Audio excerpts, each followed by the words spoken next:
Hi everyone! Magandang umaga, tanghali, hapon at gabi sa inyong lahat. Welcome to my YouTube channel. Ako nga palang muli si Lerma Novales Sarmiento, ang writer at author ng aklat na to na pinamagatang Life in 3 Parts. Ang layunin at misyon ng aklat na to ay para magbahagi ng mensahe ng Espiritu Santo sa buong mundo para ipakilala na siya lang ang nag-iisang Diyos na may gawa ng buhay nating mga tao. At ang Espiritu Santo ay dapat nating sambahin sa ating katawan sapagkat siya ang lumikha sa atin. Si Kristo ay bugtong na anak ng Espiritu Santo dahil yung Espiritu Santo na lumukob kay Birheng Maria ay ang siyang totoong ama ni Kristo. Si Kristo ay pinapako at pinapatay ng mga pari at ng mga naniniwala sa mga pari sa krus dahil hindi nila matanggap ang katotohanan na si Kristo ay anak ng Diyos. Yung mga tao na yon, hindi nila kinilala, tinanggap ang Espiritu Santo sa kanilang katawan na siyang kanilang Diyos. Yung mga tao na nagpapakot, nagpapatay kay Kristo ay matagal na rin lumisan dito sa mundo at ang kanilang kaluluwa ay hinukuman na ng Espiritu Santo at yung kanilang kaluluwa ay nasa impyerno. Dahil nilapastangan nila ang sagradong tahanan ng Espiritu Santo na winasak nila sa krus. Dahil yung katawan ni Kristo, templo yun ng Espiritu Santo. Ang unang winalanghian ng mga pari na mga bulaang propeta ay mismong ang ama ni Kristo. Yung sagradong tahanan ng Espiritu Santo. Honestly, si Kristo hindi nabubuhay para sa sarili lang niya. Parati niyang kasama ang Espiritu Santo. At ang katotohanan, tinawag ako ng Espiritu Santo na magpatotoo patungkol din sa kanya at ipahayag ang katotohanan na siya lang yung nag-iisang Diyos. Dahil ang aking katawan ay templo rin ng Espiritu Santo at ako hindi nabubuhay para sa sarili ko lang. Ang Espiritu Santo ang tumawag sa akin para gawin ang aklat na to para magpahayag ng katotohanan patungkol sa Kanya at ipakilala na siya yung ama ni Kristo. At ito rin sa aklat na to nasasaad din patungkol sa politika ng ating bansa. Sa araw na to ang topic ko ay Bongbong Marcos, puppet na mga oligarkong nagpabagsak sa kanyang ama. Sinabi ni Kristo na suriin niyo ang bawat espiritu kung sila'y naging kaysa ng Diyos. Sinabi ni Kristo na mag-ingat sa mga bulaang propeta sapagkat marami ang gagamit ng kanyang pangalan, ngunit ang puso nila ay sa halimaw at marami silang ililigaw ng landas. Sinabi ng Panginoon, huwag kayong gagawa ng rebulto na inukit sa bato o sa kahoy na sasambahin nyo sa inyong lupain. Ako, si Yahweh, ang Diyos ninyo. Gusto kong ibahagi sa inyo ang katotohanan patungkol sa ating kasaysayan kung bakit gusto rin ibalik ni dating late President Ferdinand Marcos noon ang pangalang Maharlika. Dahil templo ng Espiritu Santo ang aking katawan at siya yung Diyos na aking sinasamba, na siyang nagbigay sa akin ng buhay na lumikha sa akin na parating kasama ko, ang siyang tumawag sa akin para magpahayag ng katotohanan. Noong una pa mang panahon, ang ating bansa ay naging sentrong pangkalakalan na pandaigdigan at maraming mga taga-iba't ibang nasyon na mga manlalayag ang pumupunta noon sa ating bansa para makipagpalit-kalakal. At ang tawag sa pakikipagpalit-kalakal ay barter dahil nung panahon na yon hindi pa uso ang pera. Honestly, nauna pang dumating ang mga Incheck, ang mga Hapon, ang mga taga-India, taga-Malaysia, at maging ang taga-Persia. At itong mga ngalakal na pumunta noon sa atin ay may kasama ring misyonero ng relihiyon ng Islam at sila yung nagdala ng relihiyong Islam kung kaya nagkaroon ng relihiyon sa ating bansa, ng relihiyong Islam. Honestly, pinahayag sa akin ng Banal na Espiritu na nung unang panahon, ang ating bansa ay walang relihiyon, pero ang ating bansa ay malaya. Ang tawag sa salitang Maharlikans ay freeman or freedman. Then, sa paglipas ng mahabang panahon, ito yung sinasabi ni Kristo, na mag-ingat sa mga bulaang propeta sapagkat marami ang gagamit ng kanyang pangalan, ngunit ang puso nila ay sa halimaw at marami silang ililigaw ng landas. Sa paglipas ng panahon, napadpad ang isa ring lalaki na nagngangalang Ferdinand Magellan, isang Portuguese na utusan ng hari ng Espanya, at siya yung nagdala ng relihiyong Romano Katoliko na may bit-bit ng rebulto ng Santo Niño. Tatandaan nyo, ipinagbabawal ng Diyos ang sumamba sa rebulto, santo-santuan at Diyos-Diyosan. Si Ferdinand Magellan ang nagdala ng relihiyong Romano-Katoliko na may dala ng rebulto ng Santo Niño na naging dahilan kung kaya tayo ay nalinlang nitong mga Roman Catholic leaders, kung kaya ang ating bansa ay sinakop ng mga Espanyol. At inalipin tayo ng mga Espanyol, ang pangalang Maharlika ay binurayan ng mga Espanyol at pinalitan nila ng pangalang Pilipinas na isunod nila sa Judas na hari ng Espanya na si Philip II. Kaya naging Pilipinas ang pangalan ng ating bansa. At sa paglipas ng panahon, naglaban ang Espanya at ang Amerika. At napagkasunduan sa Paris, nasasa dito sa Treaty of Paris, na ang maghahari at maghahawak sa ating bansa ay ang mga Amerikano, kung kaya tayo pinagbenta ng mga Espanyol sa Amerikano. Sa paglipas ng panahon, isipin nyo, since 1521 dumating kasi itong si Ferdinand Magellan. And then noong 1898, nakalaya tayo sa mga Espanyol. 333 years tayong sinakop, inalipin ng mga bulaang propeta. And then 48 years tayo na inalipin ng mga Amerikano. Gusto kong ipahayag sa inyo katotohanan na ang labanan dito sa mundo hindi laban sa laman at dugo, kundi laban sa mga espiritong masasama na silang kampo ng kadiliman. Nasasa dito sa Ephesians chapter 6 verse 12. For we wrestle not against flesh and blood, but against the power, against the principalities, against the rulers of the darkness in this world, and against the spiritual wickedness in high places. Sa Ephesians chapter 5 verse 11, nasasa dito, take no part in the unfruitful works of darkness, but instead expose them. Dahil tinawag ako ng banal na spirito, na siyang Diyos Ama ng aking kaluluwa na parati kong kasama na siyang aking sinasamba, na magpahayag ng katotohanan, na siya lang yung nag-iisang Diyos na dapat nating sambahin. Gusto kong ibahagi sa inyo na yung mga naging gawa ng Roman Catholic leaders at ng American leaders ay hindi mabubuti. Kasuklam-suklam yan sa banal na spirito dahil inalipin tayo ng ating mga ninuno at ang ating bansa ng mga magnanakaw na silang totoong diktador. Honestly, si dating late President Ferdinand Marcos gusto niyang ibalik ang pangalang Maharlika para makalaya na tayo sa mga nasyon na nanakop sa atin. Honestly, ang totoong kalaban ni dating late President Ferdinand Marcos ay mismong mga pari ng Roman Catholic at mga Amerikano. Sinabi nga ng Panginoon, mag-ingat na huwag malinlang. Nasasaad din sa banal na kasulatan, ipinagbabawal ng Diyos na maniwala ka sa taong double-minded. Dahil nga, taong double-minded ay traidor at Judas. Honestly, si Juan Ponce Enrile ay dati yang kabilang sa Rolex 12 members na isa sa piling advisor ni dating late President Ferdinand Marcos na naghudas kay dating late President Ferdinand Marcos. Na kumampi sa mga pari na nanakop sa ating bansa, sa Roman Catholic leaders, maging sa mga Amerikano. Pinagkaisahan ni na Fidel Valdez Ramos, Juan Ponce Enrile, ng mga dilawan, ng Amerika at ng Roman Catholic leaders, si dating late President Ferdinand Marcos para patalsikin sa kanyang posisyon at ipalit ang impakta na si Cory Aquino, na puppet ng mga Amerikano at ng mga Roman Catholic leaders na siyang nanakop sa ating bansa. Ito yung katotohanan na ibinabahagi ko sa inyo para gisingin ko ang inyong diwa na buhayin nyo ang inyong buhay spiritual dahil ang katotohanan na yung Espiritu Santo ang may hawak ng ating buhay.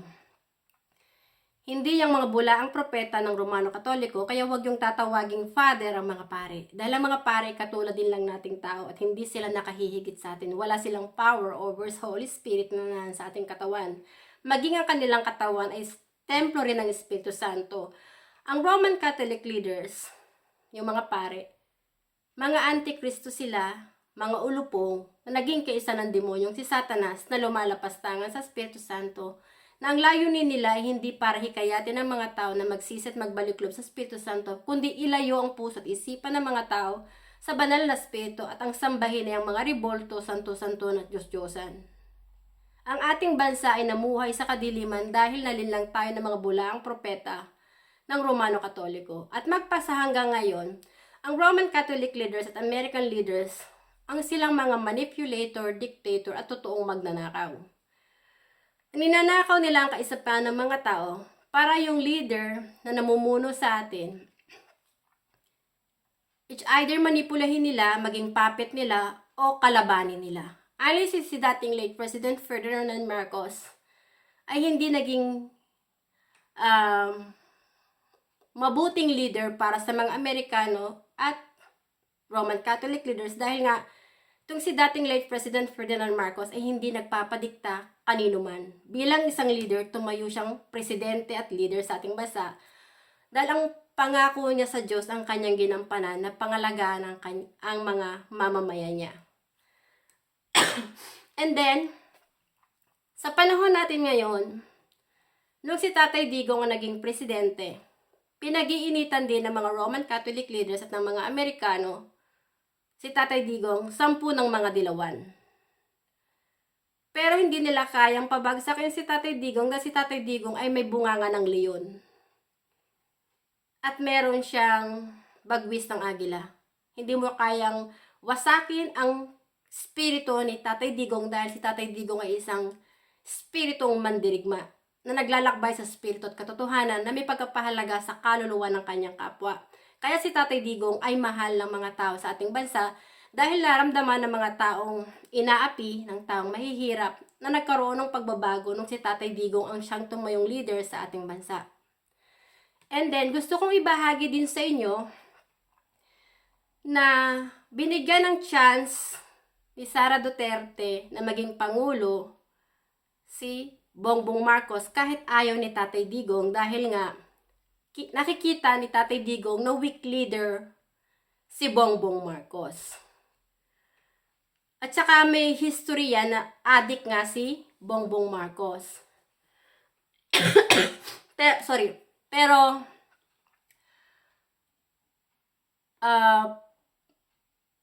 itong si Sara pumunta doon sa mga Romualdez noong eleksyon. Inimbitahan siya ng mga Romualdez at yung kaisipan ni Sara ay nalinlang ng mga Romualdez.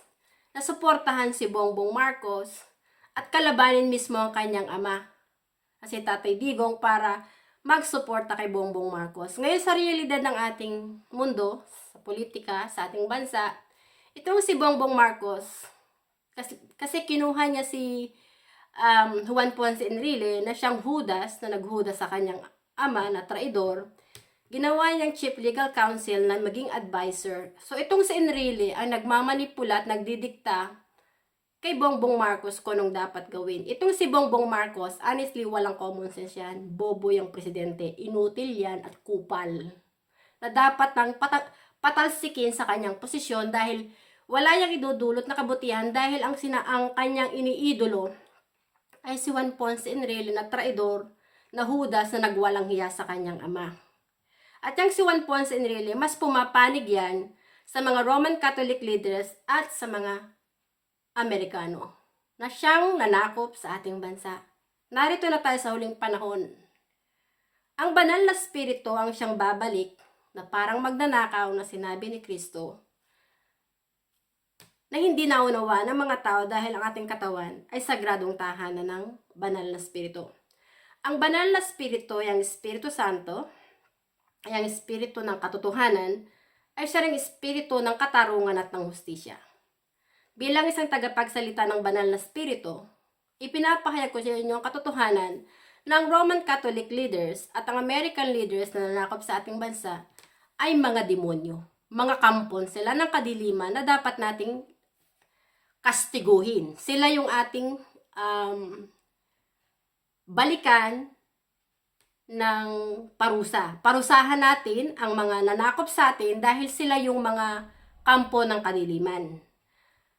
At kung ang mga tao ay magre-repent, magsisisi, tatalikod sa paggawa ng masama, at magbabalik loob sa Espiritu Santo at sasambahin nila sa kanilang katawan ng Espiritu Santo ang kanilang Diyos, patatawarin ng Espiritu Santo ang kasalanan ng tao, at yung mga tao na yon na nagbalik loob sa Espiritu Santo, ang kanilang kaluluwa ay maliligtas. Pero yung mga pare, yung American leaders, si Juan Ponce Enrile, si Bongbong Marcos kasi naging puppet siya ng mga demonyo, naging kaisa na rin siya ng demonyo, so ang kanyang kaluluwa nabibilang sa masasamang kaluluwa na silang mga kampo ng kadiliman.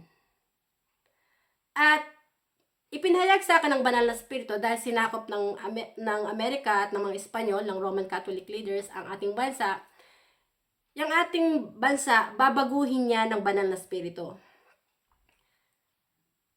Bilang tagapagsalita ng banal na spirito, gustong pabatid ng banal na spirito na nasa ating katawan na yung simbahan ng Romano Katoliko dahil kaya naghirap ang mga tao sa ating bansa ay gawa ng mga bulaang propeta ng Romano Katoliko. Yung simbahan ng Romano Katoliko kailangan na yang durugin at wasakin. So yung mga pare, hindi na makakapanlil lang pa dahil ang mga tao magbabalik loob na sa Espiritu Santo na siyang totoong Diyos na may gawa ng buhay nila.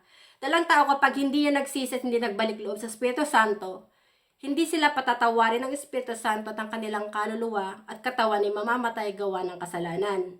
At dahil sa kasalanan na ginawa nila laban sa Espiritu Santo, ang kanilang kaluluwa ay walang puwang sa langit. Hindi sila makakapasok sa kaharian ng Diyos dahil mismo ang banal na Espiritu na siyang Diyos na nagbibigay ng buhay sa sarili nila ay kanilang nilapastangan at kinalaban. Ang layunin at misyon ko ay hulihin ang bawat kaluluwa ng bawat tao na maging kaisa ni Kristo na sumasampalataya, umiibig, nagpupuri, at tanging ang Espiritu Santo lang na nanaan sa ating katawan ang dapat nating sambahin at kilalanin na ating Holy Father, hindi yung Papa ng Romano Katoliko. Dahil ang Papa ng Romano Katoliko ay ang demonyong si Satanas na nagmamataas at nagmamayabang sa Espiritu Santo. Hindi siya naging kaisa ni Kristo na ipinanganak sa Espiritu at ang Espiritu Santo ang kinikilalang Diyos. Honestly, itong Papa ng Romano Katoliko, sinabi niyan, sa salitang Italiano, sinabi niya, Gesù non è spirito, Gesù è un uomo. Ang ibig sabihin dito ng ulupong na pare, dahil hindi naman talaga kilala ang Ama ni Kristo yung Espiritu Santo, sinabi niya na si Kristo daw ay hindi espiritu, kundi tao. Dahil hindi naman kilala talaga ng Papa ng Romano Katoliko ng Ama ni Kristo ay ang Espiritu Santo na lumukob kay Birheng Maria, kaya hindi niya tinatanggap ang katotohanan na si Kristo ay Espiritu at ang Espiritu ay Diyos. Yung Papa ng Romano Katoliko, hindi yun nakahihigit kay Kristo o maging sa Espiritu Santo na nasa katawan ni Kristo. Katulad ko, ang aking katawan, templo ng Espiritu Santo at ang Espiritu Santo ang Diyos sa sinasamba ko ay siyang amang espiritual ng aking kaluluwa. Hindi nakahihigit ang mga pare at ang Papa ng Romano Katoliko sa Espiritu Santo na nananahan sa aking katawan. Kaya nasasaad din sa banal na kasulatan, greater is He that is in me rather than he that is in the world. Gusto ko ibahagi sa inyo na mas nakahihigit ang Espiritu Santo na nananahan sa ating katawan kaysa sa mga ulupong na to, mga Roman Catholic leaders, na nakarating sa ating bansa, na nanakop sa ating bansa, na naghasik ng kadiliman. Sila yung mga ulupong, bilang na ang mga araw nila. Sila yung masasamang damo na ipinahayag ni Kristo na sa huling panahon, sa harvest, ay silang iipunin, bibikisin at susunugin dahil sila'y masasamang damo. Honestly, ang ating politika kaya yan magulo ay dahil nagkaroon tayo ng pangulo na tanga, bobo, walang common sense, walang bayag at kupal. Hindi siya, inutil siya. Ipinahayag sa akin ng banal na spirito dahil si Tatay Digong ay isang mabuting amang sa ating bayan na tumayo na nangangalaga sa kaluluwa ng kanyang mga kapwa, ang kanyang mamamayan, ipinaparamdam ni Tatay Digong ang pagmamahal niya sa kanyang kapwa, iniibig din ni Tatay Digong ang Diyos na nagbibigay ng buhay sa kanya. At sinabi ni Tatay Digong, totoo, stupid at walang common sense ang Diyos ng mga pare dahil ang Diyos ng mga pare ay hindi mismo ang Espiritu Santo na siyang ama ni Kristo, kundi ang demonyong si Satanas na lumalapastangan sa Espiritu Santo. Ipinahayag sa akin ng banal na Espiritu na kailangang tanggalin si Bongbong Marcos sa kanyang posisyon at ibalik si Tatay Digong para mamuno. At yung mga Roman Catholic leaders, American leaders, wala silang power over sa atin dahil ang Espiritu Santo ang gagabay sa atin. Ang Espiritu Santo ang ating Diyos na may nagbibigay ng buhay sa atin. Yung mga ulupong na nanakop sa ating bansa, na sumikilis sa kalayaan ng ating bansa na naghasik ng kadiliman, sila yung uusigi ng Espiritu Santo. Sila yung dudurugin ng taong bayan dahil mga kampon sila ng kadiliman. Honestly, yung si Bongbong Marcos, inutil talaga yan. Under Bisaya, uto-uto ni Juan Ponce Enrile na isang ulupong na siyang naghudas sa kanyang ama. Tama talaga si Tatay Digong na dapat nang ibalik ang pangalang Maharlika para makalaya na tayo dito sa mga demonyo na nanakop sa ating bansa. Ako, hindi ako natatakot dyan sa mga ulupong, kina Juan Ponce Enrile, sa mga Amerikano, kay George Soros. Alam ko naman, ipinahayag sa akin ng banal na spirito, na ang mga kaganapang nangyayari dito sa ating mundo, na gantong kagulo, ay pakana din ni George Soros. Kasi si George Soros ang pinaka-tarantadong tao dito sa mundo na nagpifinance sa mga bawat bansa na gusto niyang pabagsakin. Siya yung nag-finance sa EDSA Revolution noong 1986 para pabagsakin ang rehimeng Marcos. Yan ding matandang hudas na yan, ang pinayag sa akin ng banal na spirito, ng Espiritu Santo na sa aking katawan na siyang Diyos na aking sinasamba na parati kong kasama, na si George Soros ay financier ng Rappler. Siya din ang nagpabagsak sa isang presidente dyan sa Ukraine at ipinalit niya si Zelensky. Bawat katawan nating mga tao ay sagradong tahanan ng Espiritu Santo. Kilala ng Espiritu Santo kung sino yung mga tao na umiibig at naging tapat sa kanya na naglalakbay na may pagkapahalaga sa spirito at katotohanan. Honestly, si Putin, nung nagkaproblema si Tatay Digong sa Marawi, tinulungan ni Putin si Tatay Digong para mapulbos yung mga demonyo, yung mga terorista dyan sa Marawi. O nasira ang Marawi, pero unti-unting binabalik ang ganda ng Marawi. Muling binubuhay. So, wala na yung mga terorista dahil napulbos na. Ngayon, ang ating bansa kaya nagiging magulo na naman dahil yung mga oligarko na nagpabagsak kay dating late President Ferdinand Marcos ang nadriyan na naman sa posisyon na naghahari-harian at nagmamayabang. Yang si De Lima, napakayabang ng impakta, bilib na bilib sa ICC, ang tanga. Hindi naman ang ICC ang may hawak ng buhay niya, kundi ang Espiritu Santo na siyang Diyos na may gawa ng buhay natin. Sinasabi niya na kailangan dapat daw talagang mangamba si Tatay Digong. So sino ba ang ICC? Nakahihigit ba ang ICC sa Holy Spirit? Na siyang Diyos na may gawa ng buhay natin. Mga tao din lang silang mga ulupong na nagmamataas at nagmamayabang sa Espiritu Santo.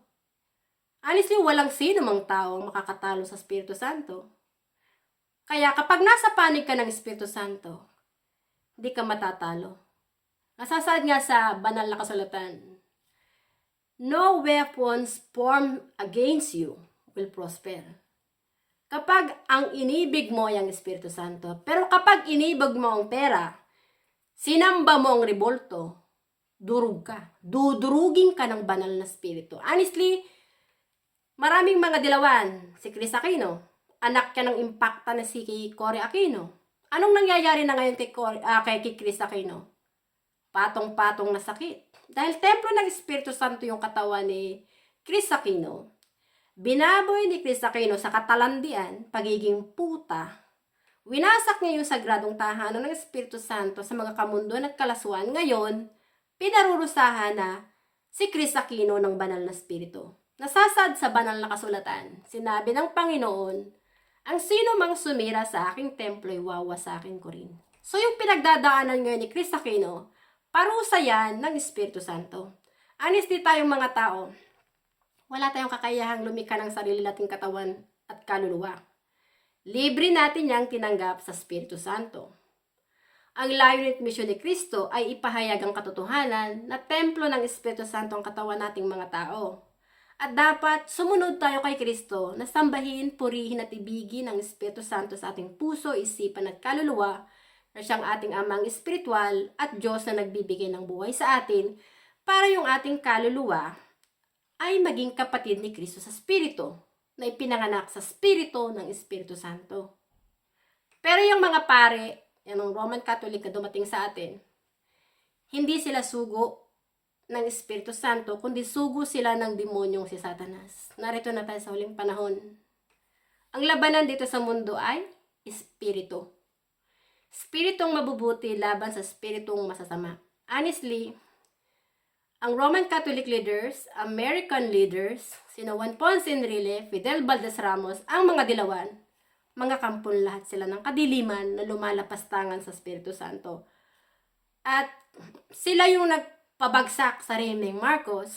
Pero itong si Bongbong Marcos, dahil nga inutil siya, kupal, walang alam sa pamumuno. Dahil sinabi mismo ng kanyang ama, nung gumawa ng film na Made of Malacanang, yung si Amy, yung kapatid ni Bongbong Marcos, mismo sa istorya, nilahad doon ni dating late President Ferdinand Marcos kay Bongbong, anong nalalaman mo sa pamumuno?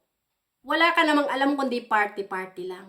Alam ni dating late President Ferdinand Marcos na hindi siya magiging proud sa anak niya dahil ang anak nga niya laging wala, lagalag, spoiled brat. Kung anong gusto, ginagawa ni Bongbong Marcos. Si Bongbong Marcos, ang direksyon ng kanyang kaluluwa, salungat. Hindi siya madisiplina ng kanyang ama. Dahil itong si Bongbong Marcos, kupal na anak. Wala siyang silbing anak. Kaya nga ngayong presidente na si Bongbong Marcos, sa halip na linisin niya ang pangalan ng kanyang ama, ginawa ng tanga, kinuha pa niya si Juan Ponce Enrile na Judas na nagtraidor sa kanyang ama na maging chief legal counsel. Kaya yung politika sa ating bansa magulo. Tapos yung si Juan Ponce Enrile, yung mga matitinong leader sa ating bansa, lalo na yung sinabi ni Juan Ponce Enrile na hindi daw kailangan ng chief legal staff. Dahil ang gusto ni Juan Ponce Enrile, siya lang ang sundin ni Bongbong Marcos.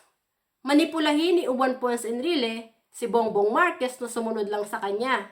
Honestly, si Juan Ponce Enrile isang ulupong, traidor, Judas na may kaluluwa ng sa demonyo. Siya yung nanghihikayat na patalsikin yung magagaling na leader niya sina Attorney Trixie. Yung magagaling na tao dyan sa atin, inaalis nila at ipinapalit nitong sina Juan Ponce Enrile ng mga dilawan na silang tumayo dyan sa gobyerno. Anisip nung napanood ko yung isang video ni Banat Bay patungkol kay Risa Hontiveros, na napipika si Risa Hontiveros kung bakit sinusuportahan daw yung prayer rally para kay Tatay Digong sa mga Duterte at kay Kibuloy. But honestly, si Kibuloy, may konting hambog yan. Sinabi niya na ipinamana sa kanya ng ama ang sanlibutan at ang kaluluwa ng bawat tao ay pag-aari niya. Pero hindi yun kinalulugod ng Espiritu Santo. Mali din yun. Pero dahil wala namang ginawang katarantaduhan si Kibuloy, hindi naman siya nagnakaw ng bansa, hindi niya inalipin ang ibang bansa, ibang mga tao sa ibang bansa, so may kapatawaran yun sa banal na spirito. ang mga Amerikano at Roman Catholic leaders, ang mga demonyo na nagnakaw sa ating bansa, ay siyang totoong mga diktador at magnanakaw na ipinahayag sa akin ng Espiritu Santo, hindi si dating late President Ferdinand Marcos. Mabuti at magaling na leader si dating late President Ferdinand Marcos. Si Cory Aquino ay isang impacta, pati yang si Fidel Valdez Ramos. Honestly, na si Fidel Valdez Ramos naging presidente, ang pinutukan ng lintik na yan. Sinasabi ko sa inyo, buwan-buwan yata ang hayop na matanda na yon. Laging nagta-travel. Tapos yung death penalty, pinatanggal ng mga demonyo para yung mga kriminal na gustong maghasik ng kaguluhan sa ating bansa ay maging welcome. Kaya yung ating bansa, namuhay lalo sa kadiliman, yung mga mahihirap lalo naghirap, at yung mayayaman ay kanilang sinusuportahan.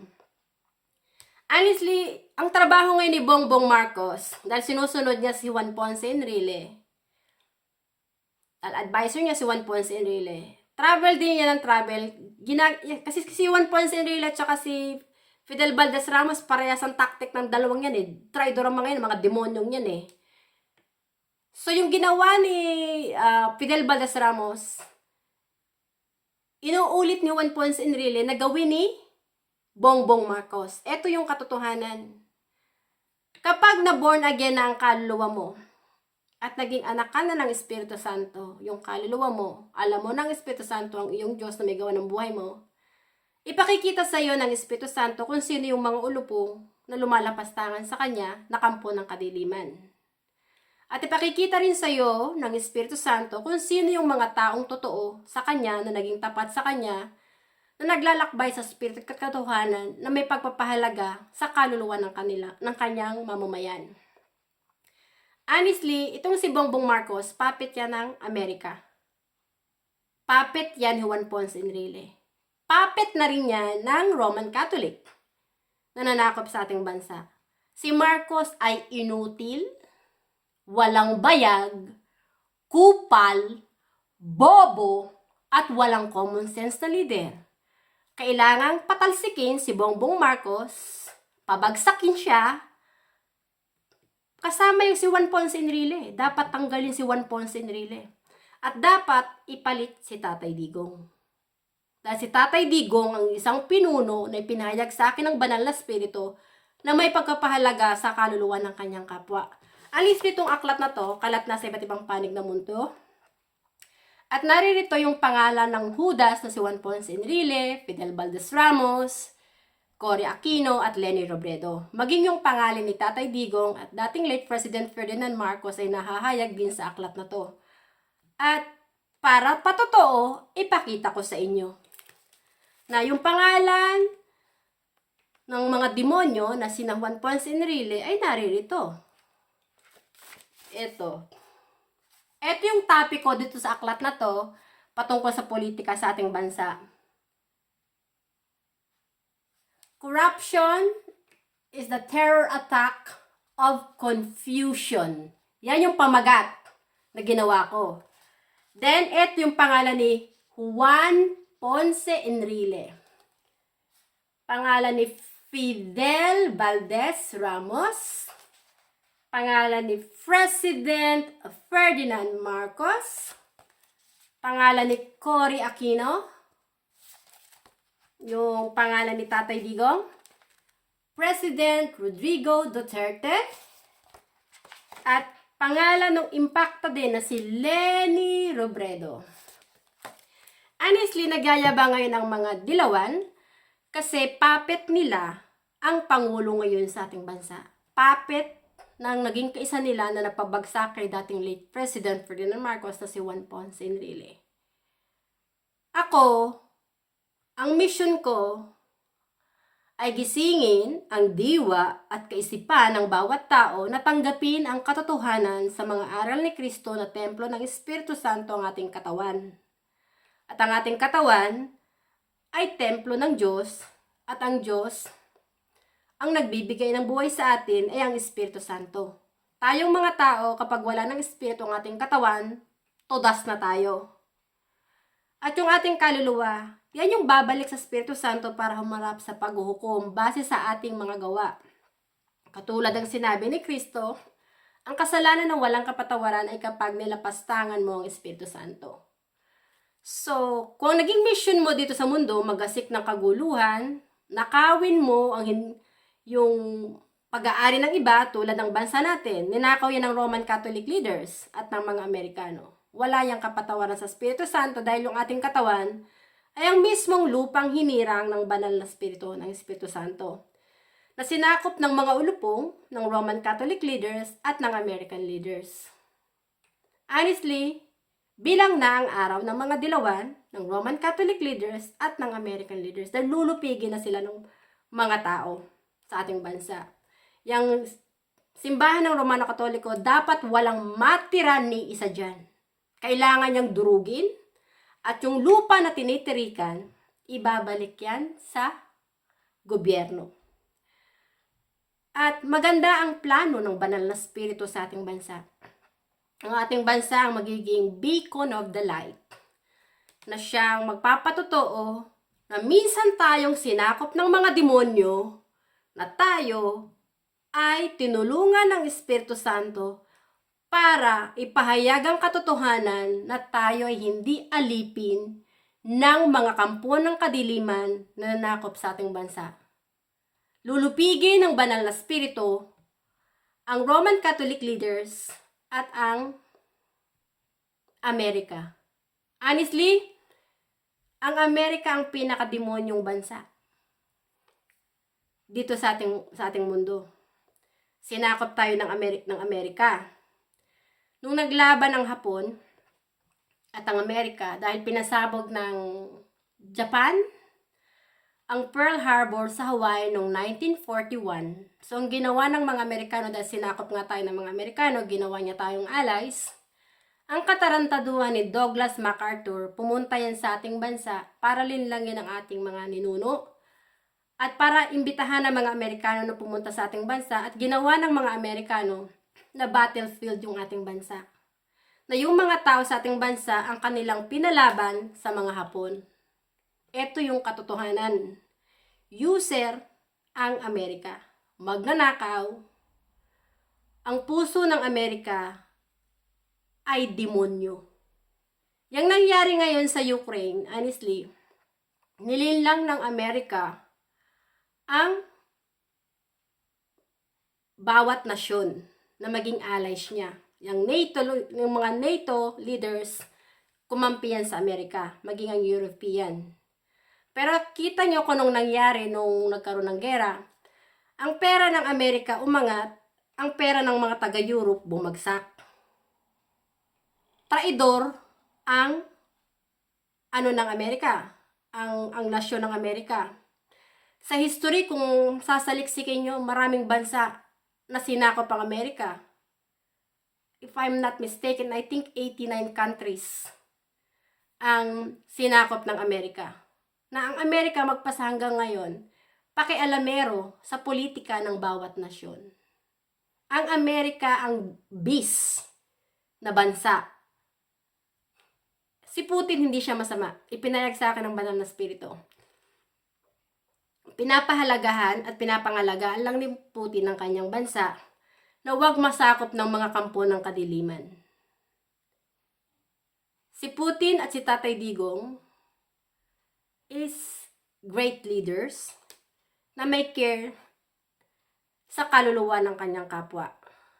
Ang American leaders ay silang mga ulupong na nalilinlang sa mga bawat leaders na ginagawa nilang puppet para wasakin mismo ang sariling bansa. Dahil ginawa tayong puppet ng Amerika para palabanin sa mga Hapon, sa World War II, maraming kaluluwa ang naligaw ng landas, nalinlang ng mga Amerikano.